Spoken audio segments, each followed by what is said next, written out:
नमस्कार मित्रांनो, मुख्याध्यापक म्हणजे शाळेचा मालक आहे का की एक जबाबदार नेता आहे? शिक्षक, आजी माजी आणि भावी मुख्याध्यापक तसेच शिक्षण क्षेत्राशी संबंधित सर्वांनी हा व्हिडिओ जरूर पाहावा.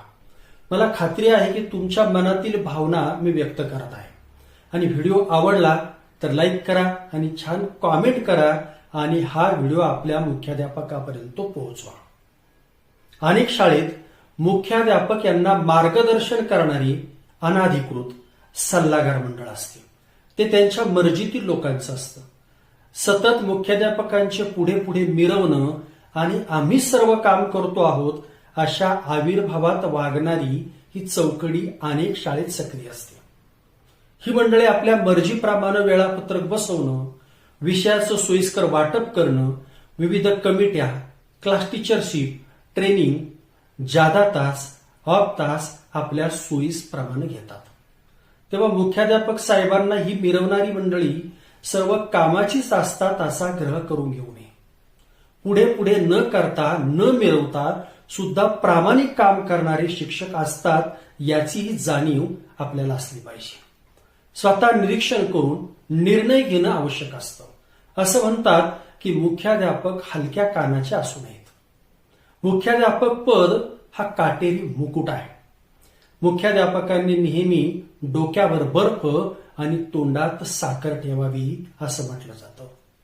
मुख्याध्यापक खरोखर शाळेचे नेते आहेत का की फक्त पदाचा वापर करणारे अधिकारी? चला काही कटू पण वास्तव प्रश्नावरती चिंतन करूया.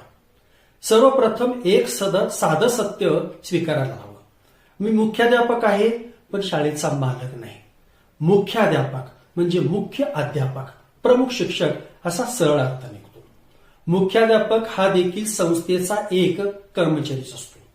त्याच्यावरही अन्य सेवकाप्रमाणे सर्व नियम लागू होतात आणि महत्वाचं म्हणजे मुख्याध्यापक होण्यापूर्वी तो एक शिक्षकच असतो. म्हणूनच नेतृत्व करताना मी वरचा ही भावना नसून मी टीमचा एक भाग आहे ही भावना असायला हवी.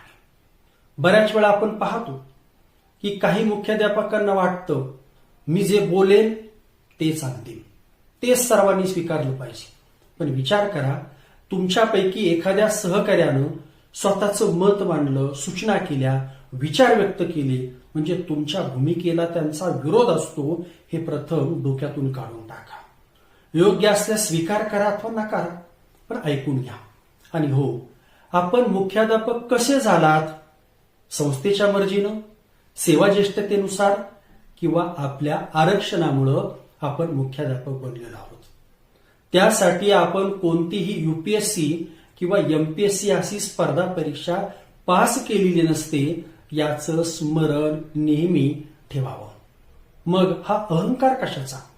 खरी ताकद पदात नसते तर ती वागणुकीत आणि नेतृत्वात असते.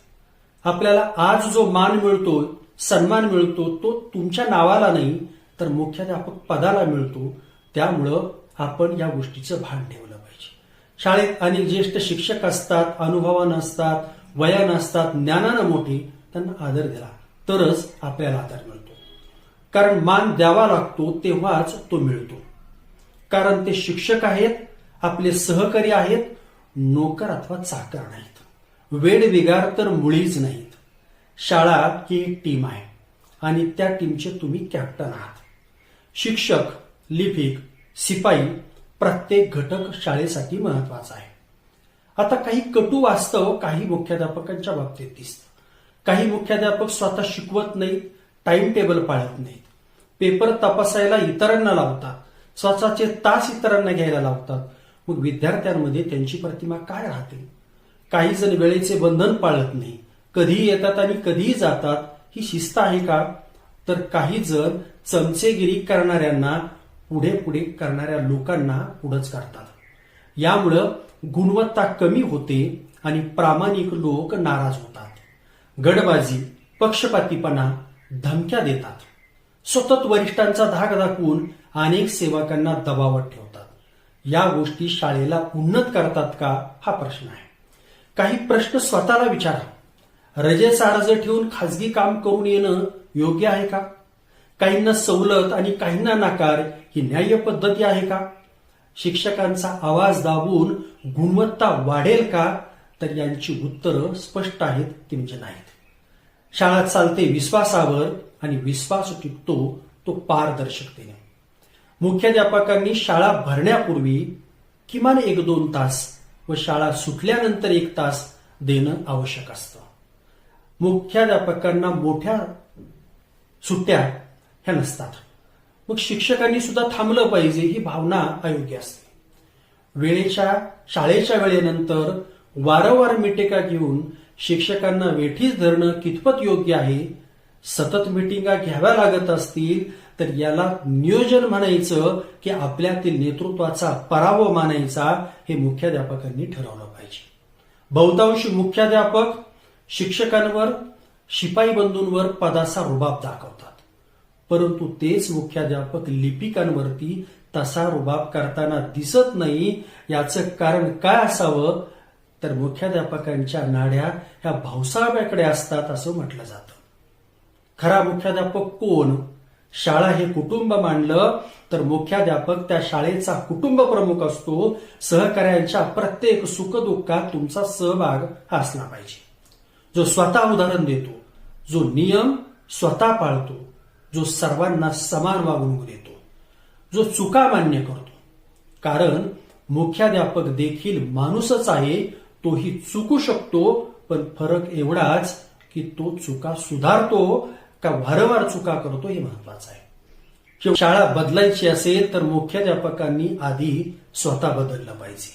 कारण नेतृत्व म्हणजे निव्वळ आदेश देणं नाही तर प्रेरणा देणं आहे आणि एक स्वतः रोल मॉडेल म्हणून तुम्ही पुढे उभं राहणार आहेत. सर्व मुख्याध्यापकांची माफी मागतो आणि याच्यातील काही पटलं तर घ्या, नाहीतर सोडून द्या. धन्यवाद.